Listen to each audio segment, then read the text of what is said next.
Hello my dear all, MCQ solution में survey subject के लिए अपने कर्व चैप्टर का सॉल्यूशन करते हैं। ये रहा फर्स्ट क्वेश्चन। कर्व में a lemniscate curve between the tangent is tangential through if the polar deflection angle of its apex is equal to. इसका आंसर रहा 5/6। इसके रेफरेंस के लिए मैं आपको बीसी पुनमिया की बुक पर लेके चलता हूँ। यहाँ पे बीसी पुनमिया जी की बुक में क्लियरली मेंशन किया हुआ है कि ये वाला एंगल है, ये 1/6 होता है। ठीक है, तो यहाँ पर नेक्स्ट क्वेश्चन की तरफ अपन चढ़ते हैं। Second question, the curve use for ideal transition curve. Ideal transition curve हमारा कैथोलॉइड स्पाइरल होता है। ये क्लियरली मेंशन है बीसी पुनमिया जी की बुक में। यहाँ पे कोशिश करूँगा मैं आपको फर्स्ट रेफरेंस बीसी पुनमिया जी की बुक से दूँ। आपके क्वेश्चन नंबर में 2 के लिए यहाँ पर कर्व में लिख रखा है कैथोलॉइड स्पाइरल और ग्लोवर स्पाइरल। ये आपको नाम दूसरा ध्यान रखना है, क्या पता चेंज होके आ सकता है। थर्ड क्वेश्चन कह रखा है over turning of vehicle on A curve can be avoided using. Over turning कैसे आप अवॉइड कर सकते हो, ट्रांजिशन कर्व पुट करके आप ओवर टर्निंग से बचा सकते हो। Question number next, a transition curve introduce between the tangent and circular curve should. Circular curve और टेंजेंट के साथ आपके कर्वेचर क्या होना चाहिए? सेम कर्वेचर होना चाहिए। ठीक है, have same curvature at the junction of the circular curve. ठीक है, have zero curvature at the junction, meet the curve tangentially. यहाँ पे आपके टेंजेंट के साथ पूछा है transition curve introduction between tangent and circular curve. Tangent and circular curve same curvature रहेगा यहाँ पर। अगर आपको यहाँ पे स्ट्रेट लाइन के साथ पूछते तो आप 0 बताते यहाँ पर। क्वेश्चन नंबर 5 पे चलते हैं। Super elevation depend on. Super elevation हमेशा स्पीड ऑफ व्हीकल पे डिपेंड होता है। क्वेश्चन नंबर नेक्स्ट की तरफ चलते हैं। 6 number question, cubic parabola is a type of. एक ट्रांजिशन कर्व का टाइप होता है क्यूबिक पैराबोलिक। इसके अलावा भी टाइप होते हैं ट्रांजिशन कर्व के।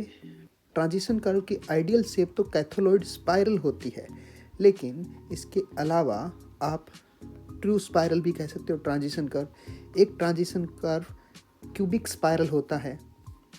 नेक्स्ट आपका क्यूबिक पैराबोला भी होता है और एक सर्कुलर कर्व भी होता है। ट्रांजिशन कर्व अपने कई नेचर के होते हैं, तो यहाँ पर अपन ने टिक कर दिया ट्रांजिशन कर्व को क्यूबिक पैराबोला। क्वेश्चन नंबर 7 पे आते हैं जी।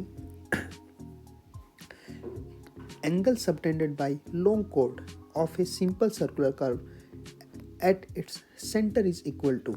एक सिंपल सर्कुलर कर्व, जैसे कि ये बीसी पुनमिया जी की बुक है, सिंपल सर्कुलर कर्व है ये। सिंपल सर्कुलर कर्व, ये लॉन्ग कोड उसका हो गया। यहाँ पर ये वाला लॉन्ग कोड है, उसका सेंटर पर एंगल क्या होगा?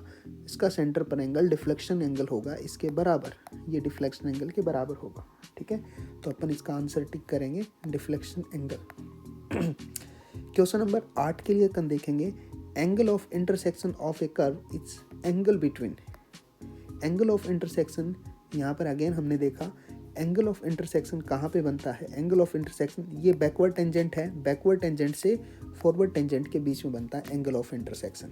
ठीक है, तो यहाँ पर अपना आंसर रहा backward tangent and forward tangent, option C. Next, for ideal transition the distance from the beginning of the transition curve at any point. ये डिस्टेंस के बारे में बात करें तो इसकी जो डिस्टेंस, यहाँ पर मैं बीसी पुनमिया जी के रेफरेंस से लेंथ ऑफ ट्रांजिशन कर्व का फॉर्मूला आपके सामने लिख रहा हूँ। ये फॉर्मूला है V³/ER। जहाँ पे लेंथ ऑफ ट्रांजिशन कर्व है वो रेडियस के इन्वर्सली प्रोपोर्शनल होगा, इसलिए अपना आंसर यहाँ पे रहा inversely proportional to the radius, option B. Question number 10, shape of vertical curve generally use. Vertical curve की हमेशा शेप पैराबोलिक रहती है। अगर यहीं पर वर्टिकल कर्व न पूछ के आपको हॉरिजॉन्टल कर्व पूछते तो हॉरिजॉन्टल कर्व की शेप सर्कुलर रहती है। अभी पूछा है वर्टिकल, ऑप्शन रहा B.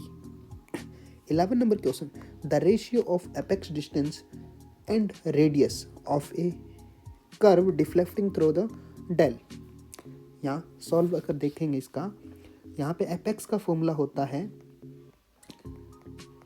Sec del by 2 minus 1 into R, और इसको रेडियस से डिवाइड कर देंगे। रेडियस एपेक्स और रेडियस का रेशियो पूछा है, तो रेडियस टू रेडियस है वो क्रॉस आउट हो गया, तो अपने बचा है केवल सेक डेल बाई 2 माइनस 1। तो अपना ऑप्शन यहाँ पर ऑप्शन रहा सी। ये थे अपने 11 क्वेश्चन।